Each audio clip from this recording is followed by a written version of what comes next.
In value-centric politics, who are the people that put these people in position? Who are the people that pay these people's salary? It is you and I.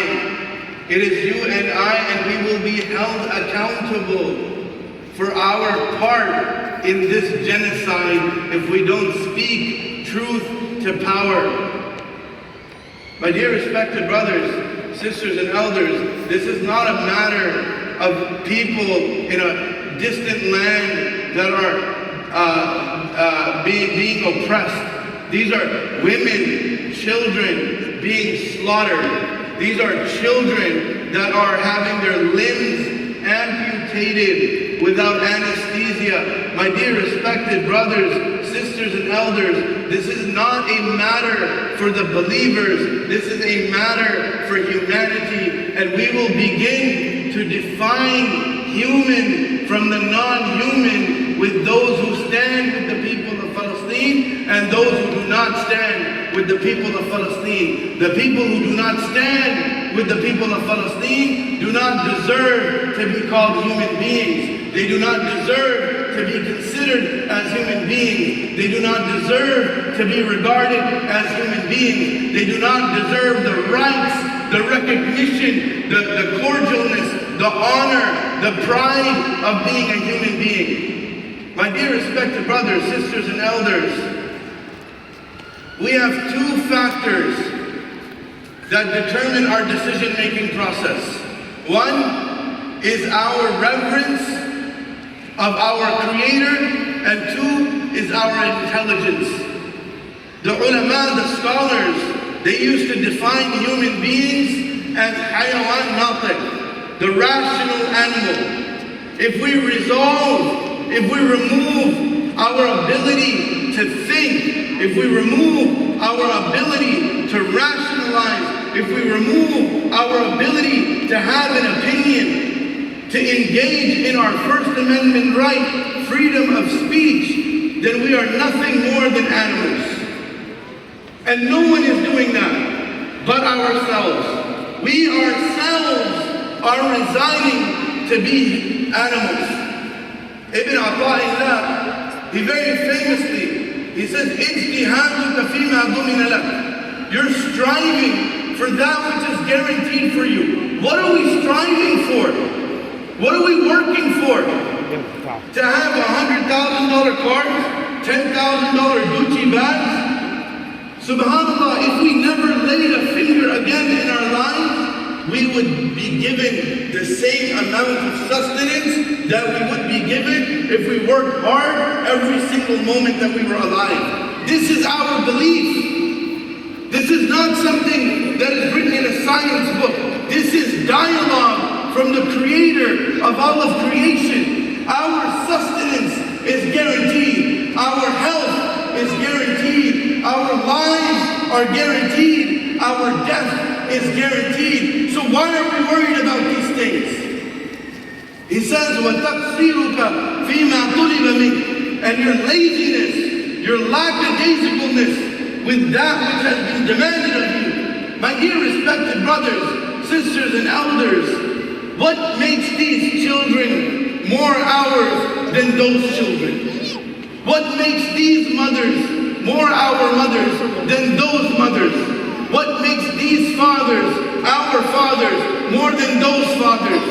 My dear respected brothers, sisters, and elders, we have to wake up. Today, we are very happy. We are very excited. MashaAllah, 12,000 strong. 12,000 people came here to pray together. Subhanallah, MashaAllah. But where are our hearts? Where are our hearts? Where are our souls? We are not people. We are souls with a body. We are not a body with a soul. We are souls with a body. Where is our soul? Where is our heart?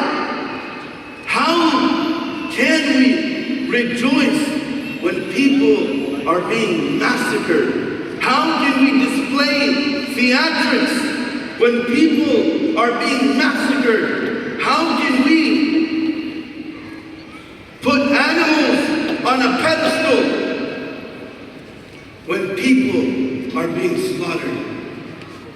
My dear respected brothers, sisters and elders, if we don't use this tongue effectively, Allah will take it away from us.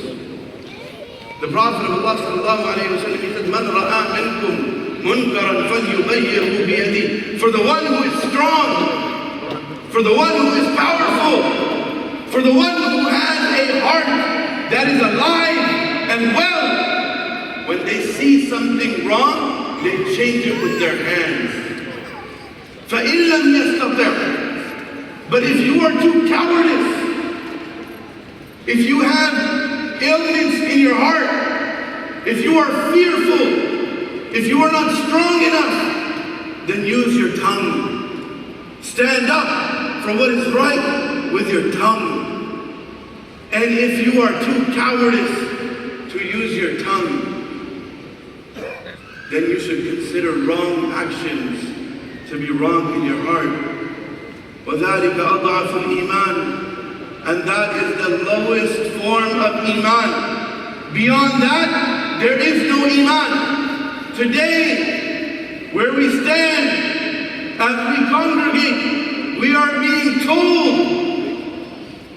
we are being demonstrated that what we see with our own eyes is not correct. We are being told, it is being demonstrated for us that what is wrong is right, and what is right is wrong. My dear respected brothers, sisters, and elders, if we can't use our hands to change our affairs, then we must use our tongue. And if we cannot use our tongues, then we must consider wrong actions to be wrong. If this is the condition of us as a people, after 30 days of fasting, Allah subhanahu wa ta'ala, He says, "Ya ayyuhalladhina amanu, kutiba alaykum as-siyam, kama kutiba ala alladhina min qablikum, la'allakum tattaqun." That we have given you a time-tested prescription.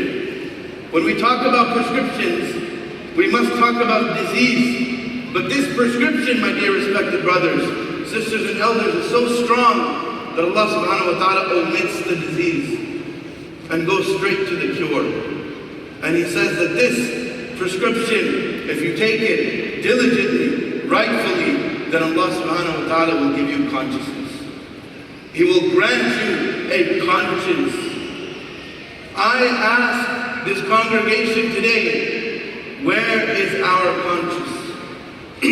Where is our heart? Where is our spirit? And as we leave here today, and we celebrate, and we have our desserts and our sweets, and we meet with our families, I want you to think about the little children in Palestine, and what must they be eating, and who must they be looking for in the rubble to give them a hug. I want you to think about our mothers and our fathers that have lost their children, and still today thank Allah subhanahu wa ta'ala.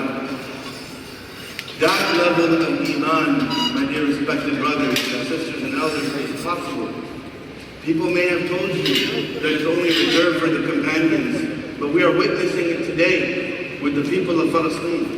We are witnessing it today with our mothers in Palestine, with our children in Palestine, with our fathers in Palestine. It is happening. It's a real crisis, and we must do whatever that we possibly can to stop it, and we ask Allah subhanahu wa ta'ala that He accepts from us. Allahumma ameen. And we ask Allah subhanahu wa ta'ala that He protects the people of Palestine. And we ask Allah subhanahu wa ta'ala that He blesses our children and protects our children. And we ask Allah subhanahu wa ta'ala that He blesses all of the amazing volunteers that put this amazing program together. And we ask Allah subhanahu wa ta'ala to elevate their stations. And we ask Allah subhanahu wa ta'ala that He accepts from every single one of us our siyam, our qiyam, and all of our ibadat that we did in the month of Ramadan. And